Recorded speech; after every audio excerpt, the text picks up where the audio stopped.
না, ধন্যবাদ। আসলে আমরা মহান আল্লাহর দরবারে শুকরিয়া জ্ঞাপন করছি বিএনপির চেয়ারপারসন, সাবেক প্রধানমন্ত্রী দেশনেত্রী বেগম খালেদা জিয়া এবং দলের পক্ষ থেকে। বিকজ আপনারা জানেন এই মামলাটা অত্যন্ত একটা আলোচিত মামলা। কানাডিয়ান আদালতেও পর্যন্ত এই মামলা গিয়েছিল। কেন আলোচিত হলো? বিকজ নাইকো কেসটা বা নাইকোর যে প্রক্রিয়াটা শুরু হয়েছিল 1996 থেকে 2001 পর্যন্ত একটা পার্ট ছিল, 2001 থেকে 6 পর্যন্ত আরেকটা পার্ট ছিল। তো মামলার দেশনেত্রী বেগম খালেদা জিয়ার মামলার নাম্বার ছিল 20, আর শেখ হাসিনা ওয়াজেদ পলাতক ফ্যাসিস্ট রেজিমের প্রধান, তার মামলার নাম্বার ছিল 19। ক্ষমতায় আসার পর দুটো মামলা কিন্তু তৎকালীন আর্মি ব্যাকড কেয়ারটেকার গভর্নমেন্টের সময় দায়ের করা হয়েছিল।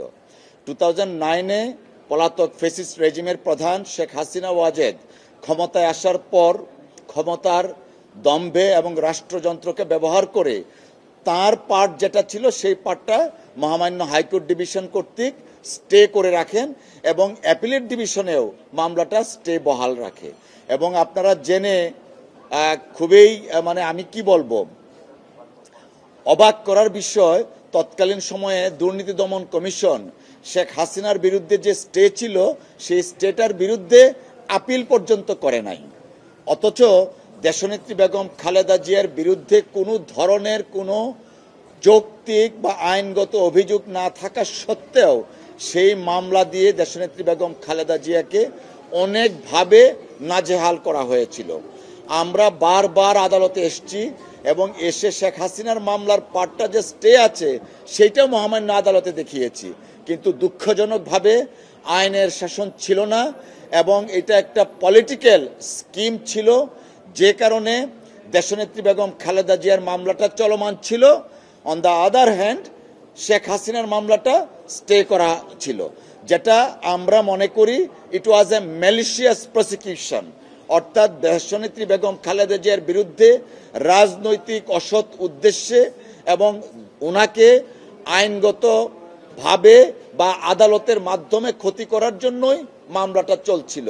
তো দীর্ঘদিন এই মামলা নিয়ে অনেক চর্বিত চর্বণ হয়েছে এবং মামলাটা যেন তাড়াতাড়ি রায় হয় সে কারণে তৎকালীন অ্যাটর্নি জেনারেল নিজে গিয়ে সে স্পেশাল কোর্টে গিয়ে বসে থাকতেন, যদিও অ্যাটর্নি জেনারেলের কোনো ধরনের কোনো এখতিয়ার ছিল না।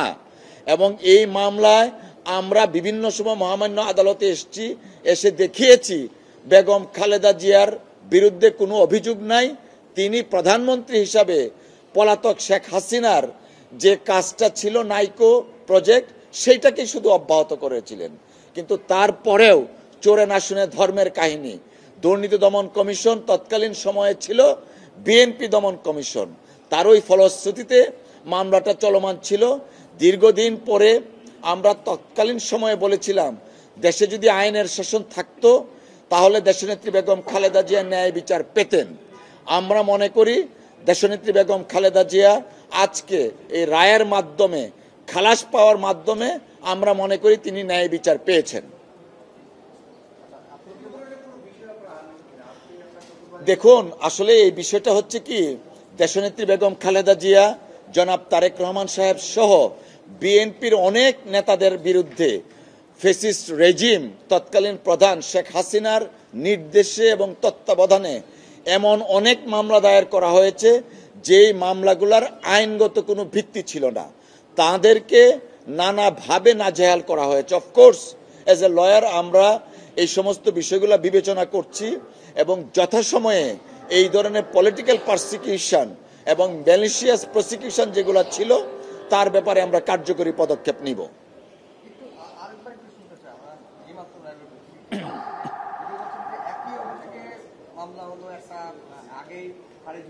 রাইট, দেখুন, আসলে তৎকালীন সময়ে আনফরচুনেটলি দেশের আইন আদালত দুঃখজনকভাবে রাজনৈতিক উদ্দেশ্য হাসিল করার হাতিয়ার হিসেবে ব্যবহৃত হয়েছিল।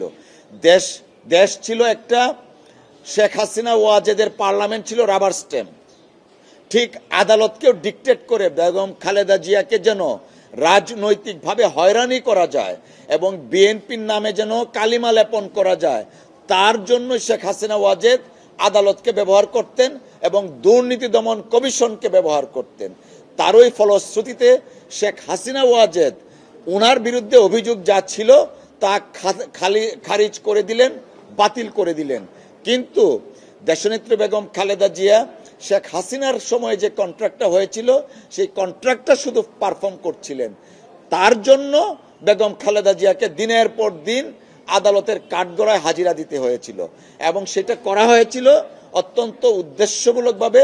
শেখ হাসিনার যে রাজনৈতিক স্কিম ছিল, নীল নকশা ছিল, তা বাস্তবায়নের জন্যই বেগম খালেদা জিয়াকে আসামির কাঠগড়ায় দাঁড় করানো হয়েছিল।